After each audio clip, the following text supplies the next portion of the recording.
Hi, I'm Vanessa from speakenglishwithvanessa.com. Do you not have enough time in the day to study English? Let's talk about it.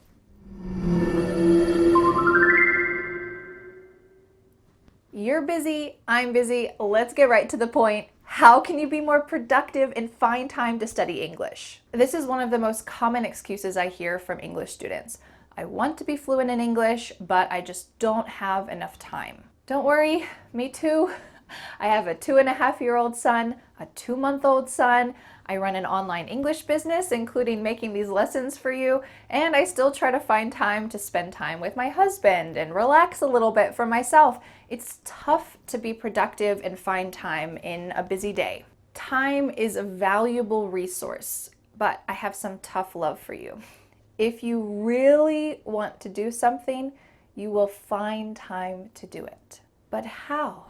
Well, today I want to give you my top 3 tips to help you find time to study English. This lesson is short and sweet because I imagine if you clicked on it, you don't have that much time. So let's get started with tip number 1. Tip number 1, track your daily schedule. You might know that I had my second son a couple months ago in March.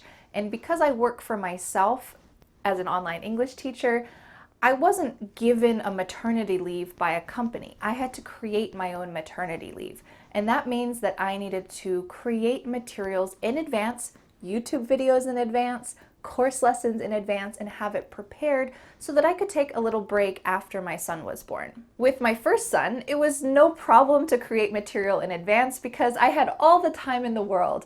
But when you have another kid, it's really difficult to find time to create 2 months, 3 months, 4 months, 5, 6 months of material in advance. How did I do this? Well, the only way to be successful was to create a plan. So each month I decided what I wanted to accomplish during that entire month, and then each week I decided what I wanted to do each week, and then each day I decided what I wanted to do each day.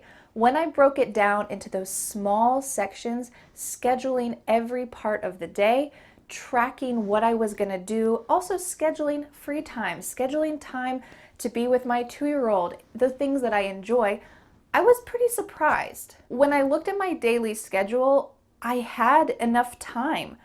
I was surprised that I actually had enough time because I was working 2 or 3 times the normal amount that I usually do. But I had time in my schedule to do all of the things I wanted when I specifically tracked my time. I tell you this personal story because maybe you felt like I did. There's just too much going on. It's difficult to balance a work and a home life.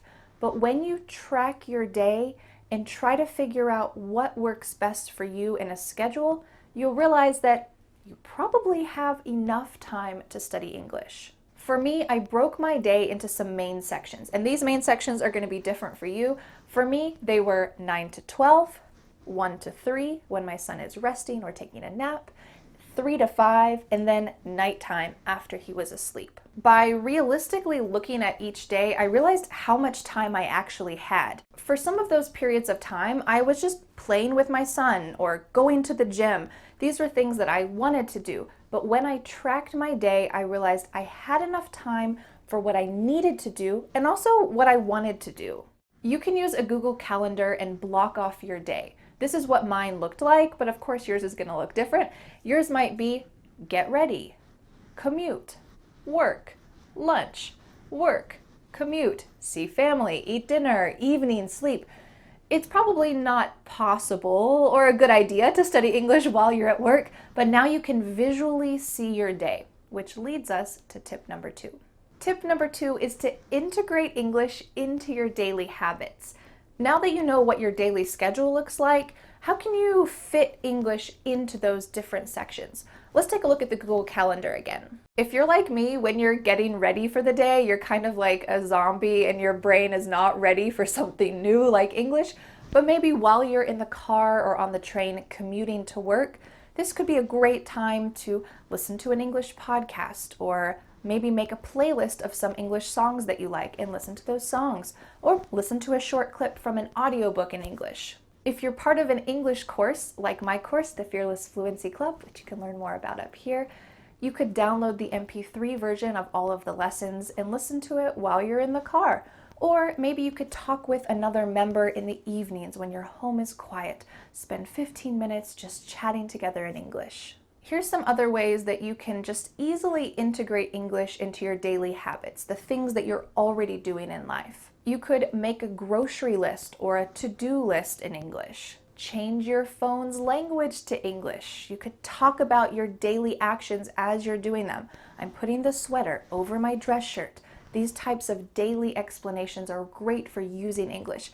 If you need to expand your vocabulary, to have the words to talk about your daily life, you can check out this video that I made up here. It might seem like you're only spending 15 to 20 minutes with English in a sitting. In a sitting means at one time, but when you have a busy life, you gotta do what you gotta do. This is a common saying that means it's not ideal, but it's the only thing that's gonna work for you. You gotta do what you gotta do, so try to fit English into your daily habits instead of trying to find new time for English. And this leads us to tip number 3. Study English in bite-sized chunks. You might be tempted to think, isn't it better if I study for 2 hours at one time? And yes, 2 hours is better for giving your brain a chance to focus, but we have to be realistic, right? If you don't have 2 hours, then you gotta use the time that you have. Bite-sized chunks means short, easily finished sections of time. So if you have a 15-minute commute to your work, well, you can download a 15-minute English podcast and complete that full podcast during your commute. Don't feel discouraged if you can't find 2 solid hours to study English every day. There's gonna probably be a time in your life when you do have 2 hours, but if it's not today, that's all right. Just use what you have. YouTube videos are a great way to learn English in bite-sized chunks because most videos are less than 20 minutes. Or you could have a conversation with a speaking partner for just 10 to 15 minutes at a time. You don't need to spend 30 minutes or 1 hour talking together. You could plan to just talk for 10 to 15 minutes before your day gets started, have a quick chat, and then go on with the rest of your day. You've already accomplished something in a bite-sized chunk. Some of us want to be productive 24/7, but it's not realistic to be productive 24 hours in a day. So when you start seeing the time that you have in your day and you can track your time, you integrate English into your daily habits, and you study English in bite-sized chunks, you'll really start to make progress and you'll feel better that you are actually being productive in the short time that you have. And now I have a question for you. When do you study English? When are you watching this video? Is it early in the morning before all of your household wakes up? Is it during your commute? Is it during your lunch break? Or maybe after everyone's fallen asleep and your house is quiet? Let me know in the comments, and I'll see you again next Friday for a new lesson here on my YouTube channel. Bye! The next step is to download my free ebook, 5 Steps to Becoming a Confident English Speaker. You'll learn what you need to do to speak confidently and fluently. Don't forget to subscribe to my YouTube channel for more free lessons. Thanks so much. Bye.